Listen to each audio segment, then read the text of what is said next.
Welcome to Living Chassidus. Together, let's live the Chassidus we learn.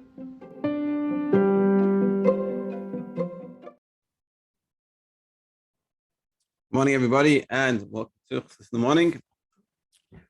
50 minutes change our lives.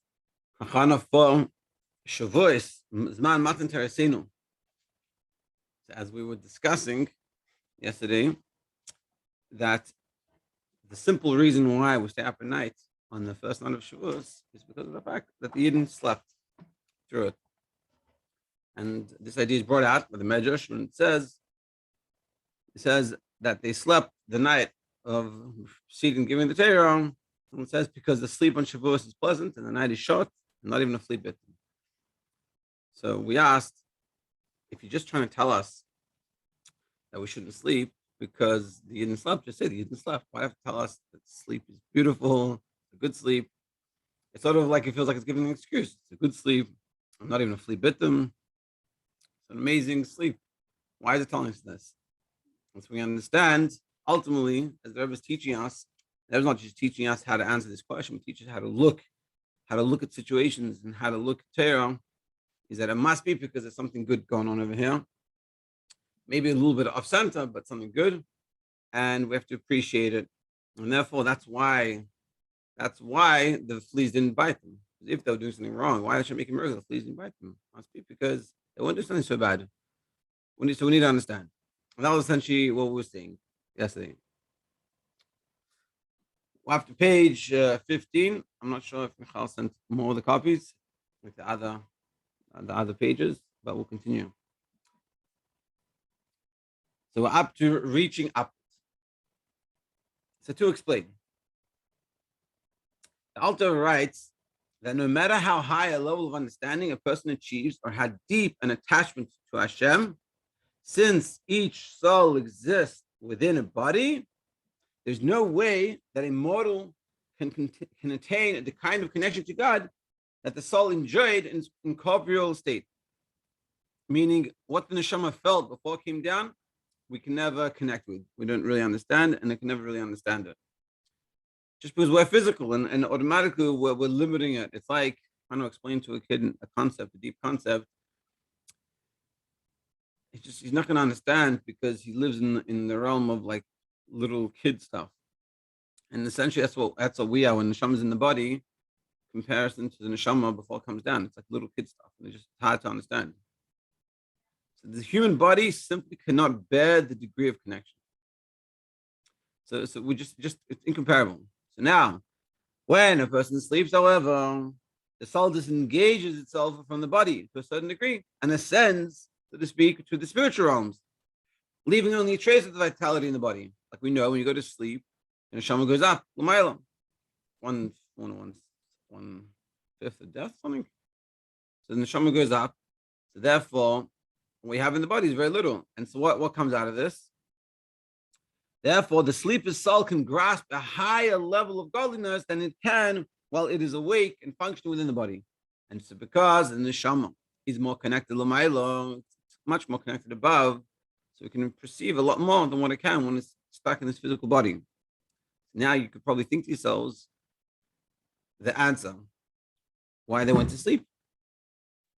We'll read inside, but if you think to yourself, they went to sleep not because they were tired, and not because the sleep was beautiful and they knew it was a good night to have a good chance of sleep, not because they wanted to be wake up fresh before the Matan Torah, but because they wanted to really connect. They want to really connect. And they realized that the best way to connect to Torah and to the Matan Torah will be through sleeping. Because through sleeping, I will get rid of the physicality that's holding me back from being able to have this perception of godliness, and I'll be able to connect more. And that's what they were trying to achieve. They're trying to make true connection. The whole Torah is about connecting to Hashem. What better way is there to connect to Hashem? After all the 49 days of Avodah, they say, listen, we worked as much as we could. Now, what else can we do? We can't do anything else. Let's sleep. Let's get to the level that's above what we can do and connect to Hashem. That level, that's the best achana of Matan Torah. So if we think about it in these terms, the reason why they went to sleep wasn't because they couldn't sleep. It wasn't because, like someone said yesterday, we have kids keeping us up. They went to sleep as a hachana. This was part of the preparation that they wanted to prepare for Shavuot, so they could can tap into the levels that are above their understanding, their ability, that can be achieved when you're asleep. So if you think about it from this perspective, what was the problem with their sleep? Why do we have to stay up? What did they do wrong? They didn't do anything wrong. Their sleep was good. We should learn from them. We should sleep like they did. Why? So really the question becomes of the opposites. Why are we staying up? And what's wrong? You know what I mean? If what they're trying to achieve is connecting to Hashem, and they realize that they're going to be limited, and like Al Torah says, you're always going to be limited in your connection you can have to Hashem because of the fact it's in the shaman of body. So they wanted to get away from the body and to connect. So seemingly it's a very good idea. But yet we're saying because of that we have to stay up. So what was wrong? It's a good idea, no? And then this is what the Rebbe is going to explain. For this reason, those people who devote themselves arduously to the study of Torah during the day receive revelations regarding the study at night. Yeah, there's a few places talks about this. People get answers at night. At times, matters left unresolved during the previous day become clear by morning, based on the revelation experienced by the soul while the body was asleep. So you sometimes sleep on it. This concept of sleep on it. So in Torah, there is this concept. What does it mean? It means you learn, you study, and you're learning, and you have an idea. You don't really understand. There's a problem. You're going to put in the effort. What happens at night? Because you go up, your Shama comes up, so you get more connected. When you wake up in the morning, you're more connected, and you get it, and you have the answer that you're looking for. This is why the Jews went to sleep before the giving of the Torah. They wanted their souls to become disengaged from the realm of corporeal experience and not be able to grasp even the higher spiritual levels. They did it not because they were tired and not because the sleep is nice, and they did it because they wanted to connect.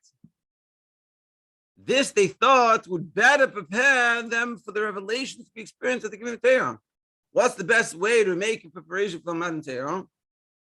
So when it comes to a fast, let's say it's best preparation, you eat something. So what's the preparation to receive the Torah, Hashem's gift, the part of Hashem? What's the best way? To go to sleep and to have that deep connection. So I'll be able to experience it even better. And this is implied by the words of the Medrash. Sleep on Shavuot is pleasant and the night is short. Now we can understand this better. We had the question in the beginning, and really, if you look at it now, you can understand this whole idea in a totally different light. In the beginning, we said the reason why we have to wake up, we have to stay up, is because they slept. That's why we have to stay up. We asked, fine, so tell us that they slept in, and therefore we have to stay up at night. But why did the Medrash bring down that the sleep of Shavuot is night and then is nice and it's short and it's pleasant? And we explained that they didn't get bitten. We said, what's going on over here? So now that we understand their intent behind what they were doing, everything changes. Now, what does it mean that the sleep was pleasant? It means the more a person labors to refine himself while awake, when the soul is fully included in the body, the higher the level of revelation experience during sleep. So the more the avodah you do during the day, the higher the revelation you can receive while you're sleeping. Now, being after the counting of the 49 days, the night was short. What happened? They've been working on themselves for 49 days. They've really been putting in the effort. They did the sphere transformation program, and then comes 49 days of work. That's the peak. So therefore, the night, meaning the concealment, is very short. Only a little of the world's darkness remained. The night was short because there wasn't much to do, because everything was short, because they'd worked so much on themselves. For all the preparatory work had been completed, and the great revelation was imminent. At such a time, sleep is pleasant. So why is sleep pleasant? For the very high lows can be reached. So why do we say that the sleep was pleasant and the night was short? The night was short because there wasn't much to do left, because they'd worked themselves so well. And why was the sleep pleasant? Because they're sleeping and getting these revelations. It's the most beautiful experience, and that's why they're sleeping. So back to our question, like we said before, so what's the problem? What did they do wrong? It was a good thing. They got the high revelations, and that's what the Medrash is saying. They slept was good, the sleep was good, they got these high revelations, it was short, there wasn't much to work on, everything was really good. Moreover, the spiritual peaks which the Jews reached by sleeping that night, affected their environment to the extent that no other living being disturbed their slumber. They were on such a high level that there wasn't even nothing disturbed them from that sleep, because the sleep was so holy and spiritual. Such a beautiful idea. So if that's the case, what's wrong? Well, now that we understand this information, so it's confusing to what went wrong over here. Why do we have to stay up? We should, we think to ourselves, if only I would reach such a level like they did. And if we did our proper Aveda of this first Amen, and we transformed ourselves, so then these last few bits we have to do, and let's sleep on it and let's get that high revelation. So where do they go? What's wrong with that? And why are we staying up? And everyone can think to themselves, and I'm sure people can figure out a good answer. Let's go. Let's start to the answer. So the purpose of the giving the Torah. The answer we'll say outside, and then maybe tomorrow we'll go inside. The answer in short is like this, and this is sort of, the key. I think for my personal experience, learning, we want to learn and understand this well. Understand anything really, Torah. I don't know about everything else, but I know about Torah. It's not about learning a lot, which that also should be done, but it's about learning what you're learning well. And this is an example. This is one sikha. You can learn, 2, 3 sikhas, 2, 3 mamarim for your life, and you could be on fire, and your Yiddishkeit would be perfect. Yes, Baruch Hashem, we have a ton of siddhas, and the Rebbe gave us, and all the Rebbeim before, and there's so much. A lot of times people run to learn more, and really what you can learn from this sikha, it's a short sikha, but it's life-changing, and every sikha and every maimah can be this way. Just take some time and some effort and a little bit of chazara, and you learn. And something when you see it and when you see the truth, what it has to give, blows you away, and that's it. And you're done. You can live with this for months. And like this is sikha, and we'll see. So ultimately, the mistake of what they did, if you want to call it a mistake, even, is sort of they missed the point. Everything they do was good and was true, but it wasn't the point.